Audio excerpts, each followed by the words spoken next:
Presiden Joko Widodo secara resmi menyatakan seluruh rangkaian kegiatan KTT G20 di Bali berakhir. Dalam agenda ini negara G20 sepakat menuntut Rusia agar segera menarik penuh pasukannya dari Ukraina tanpa syarat dalam KTT di Nusa Dua Bali.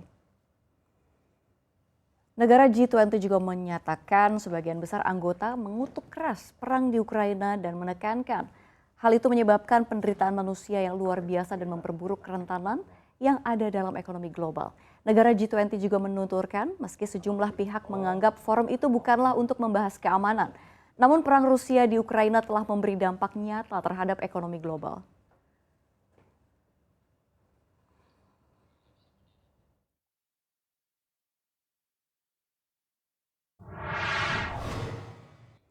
Setelah pembicaraan yang cukup panjang, para pemimpin negara G20 telah mengesahkan deklarasi atau Leaders Declaration dalam konferensi tingkat tinggi atau KTT G20 Bali.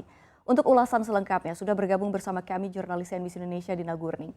Dina, apa saja yang disepakati dalam Leaders Declaration ini?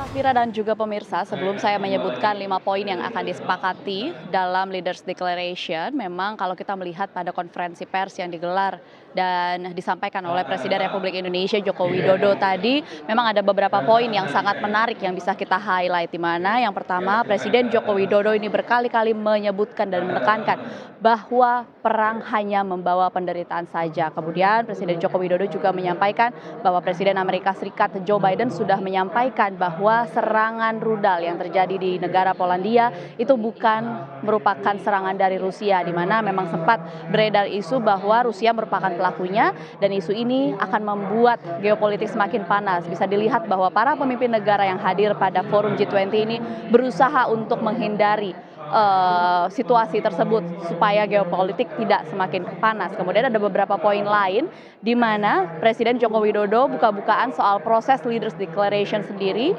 yakni ia menyebutkan bahwa ada satu paragraf yang memang sangat panjang pembahasannya, sangat sulit untuk dicapai kesepakatannya, yakni dari 52 paragraf dari berbagai topik, dari berbagai substansi yang ada satu paragraf yang sangat sulit untuk mencapai kesepakatan, yakni paragraf mengenai soal dampak perang terhadap ekonomi global begitu. Namun pada akhirnya Leaders Declaration ini bisa dicapai dengan sistem konsensus. Itulah hal-hal yang disampaikan oleh Presiden Republik Indonesia Joko Widodo pada konferensi pers tadi. Nah, menjawab pertanyaan dari Safira tentang apa saja yang disampaikan pada 5 poin Leaders Declaration setelah melewati pembahasan yang panjang di masing-masing negara lewat finance track dan juga Sherpa track di bawah masing-masing kementerian, kemudian didiskusikan oleh para pemimpin negara pada forum working sessions pada acara KTT G20.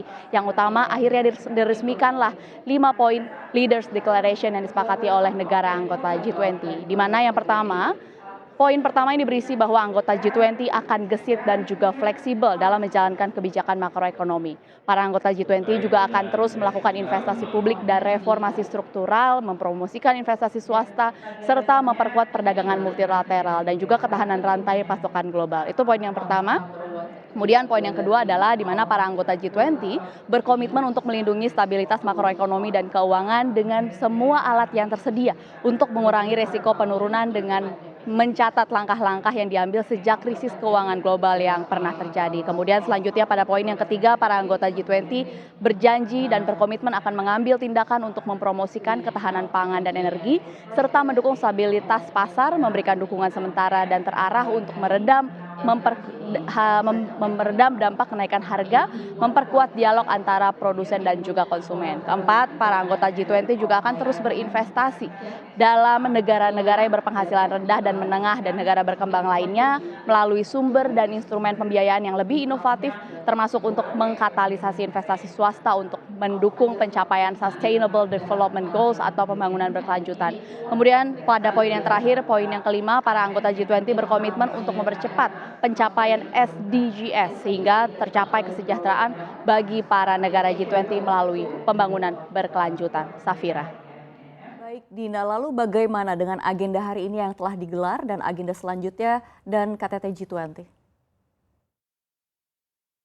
Ya Safira, memang pada hari kedua forum G20 ini sudah ada beberapa agenda yang digelar. Kalau tadi kita melihat agenda yang sudah digelar yakni di mana Presiden Joko Widodo menyerahkan kepemimpinan presidensi G20 selanjutnya kepada Perdana Menteri India, dan pada kesempatan tersebut Jokowi menitipkan amanah kepada Perdana Menteri India untuk menjaga dan mewujudkan pemulihan global. Dan Jokowi juga mengatakan bahwa presidensi G20 menghargai fleksibilitas negara-negara anggota sehingga deklarasi atau Leaders Declaration akhirnya dapat disepakati dan disahkan dan berdampak konkret bagi global. Dan ini menandakan bahwa forum internasional dan presidensi G20 Indonesia telah selesai dengan sukses, bahkan di tengah kondisi dan isu multidimensional dan situasi geopolitik yang dunia yang cukup panas. Dan Jokowi lantas menyerahkan tampuk presidensi G20 kepada India, dan proses ini juga menandai berakhirnya presidensi G20 Indonesia.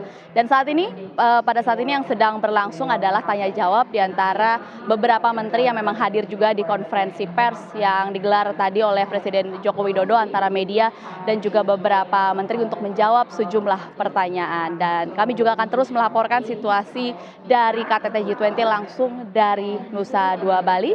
Sementara demikian kembali ke Safira di studio. Baik, terima kasih jurnalis CNBC Indonesia Dina Gurning atas laporannya. Kita harap KTT G20 di Bali mampu memberikan dampak besar terhadap pemulihan ekonomi global. Selamat bertugas kembali.